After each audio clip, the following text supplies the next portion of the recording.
Hey everyone. So in today's video, I want to highlight some of the downsides to holding a large percentage of precious metals in your portfolio. So this is mostly gold, silver. I mean, I don't know really anyone who's holding palladium, so I'll just stick to, let's say, the main precious metals. So from the bat, I'm a firm proponent of having some precious metals in your portfolio, but I'm not an all-out, let's say, gold bug or metal person where I put everything in there.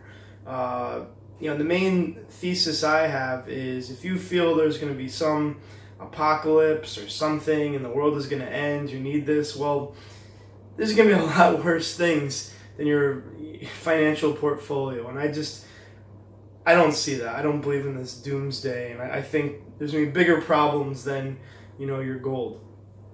But I think having some precious metals is an excellent way to hedge yourself during times of market turmoil to better balance your portfolio out. So I'm not against it at all.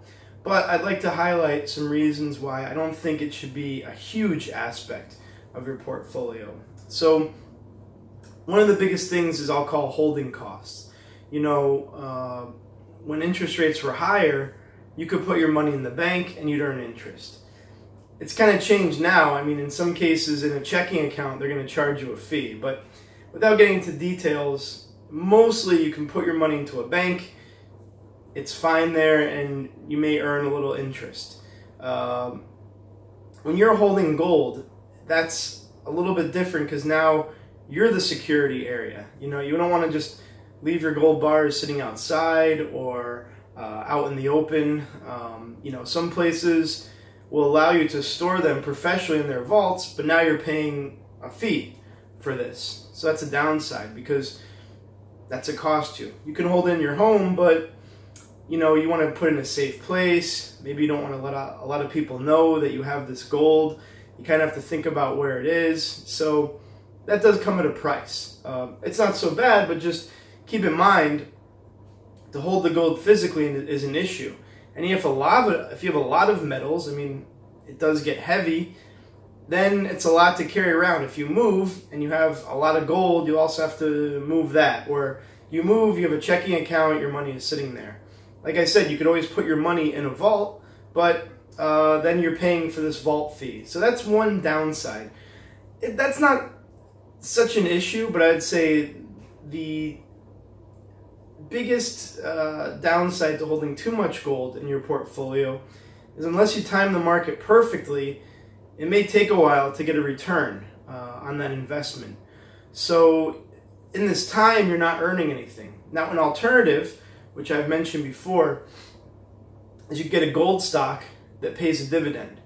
Now, this also comes with some risk because you don't know how solid the company is. They could be doing well, and for other reasons, they go out of business, and so you lose everything. I mean, the general theme of investing is you're taking risks no matter where you go, and how do you weigh them? But just sitting on gold, let's say, I made this argument about Iraqi dinar, but it applies here. If you just put your whole portfolio in gold waiting for the crash 5 years ago up until now, you don't get much. I mean, gold has been falling at the time of this video, which is in September.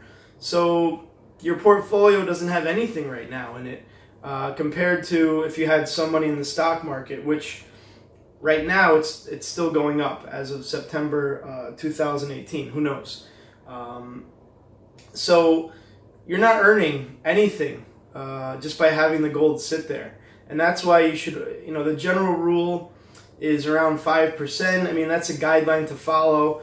I personally at this time like silver because the price keeps dropping, and relative to gold it's quite cheap. So I'm maybe buying up a little more in my portfolio in silver than I otherwise would have, but it's a very small percentage because I'm not earning anything. You don't get a yield. You don't get anything.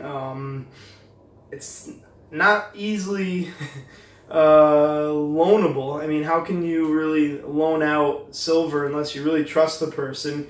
But then it's complicated to loan it out. So your physical money just has to sit there, and that's fine because I still feel in the long term we're due for a market correction. I don't mind to sit on mine. I don't mind to start getting into gold stocks a little, collect that dividend until things happen.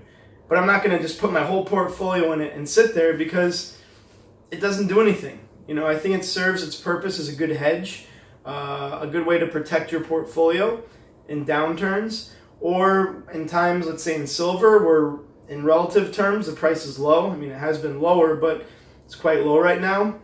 You can get in, and then if it bounces back up, you can trade it. You know, you can do that, but it's a patience game. It's a waiting game. And I'd say the last issue is, you know, let's say you have a gold stock, company's not doing well, you lose something. Well, you can just get out of that. You can close the trade that day. But you want to sell your gold, it's different.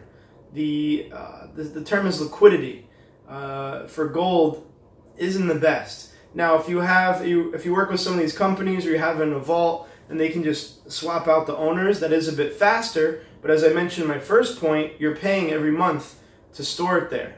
So that has its pros and cons. If you physically have the gold, how do you get rid of it? I mean, you can go to a pawn shop, but then you have to haggle a bit. They might not give you the market price. It's risky online. You don't know who you're dealing with. Maybe they don't pay you when you send it.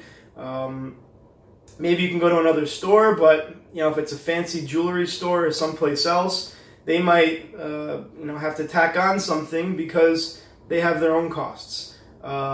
You could deal directly with the person, but now it's this trust issue. You know, it's like you want to put on Craigslist or eBay, hey, let's meet somewhere and exchange this in person to save them the fees. But what if you hand the gold and they don't? You know, it could be like some scene in a movie or whatever. So this is another drawback to having it, is liquidity. You know, anything else, a bond or a stock, you can go and then you can get rid of it.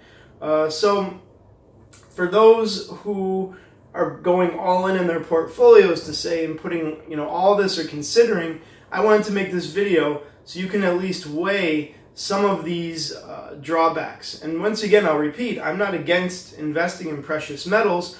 I just think the benefits and the costs should be weighed like any investment. So for those out there, good luck investing, and thank you for taking the time to watch this video.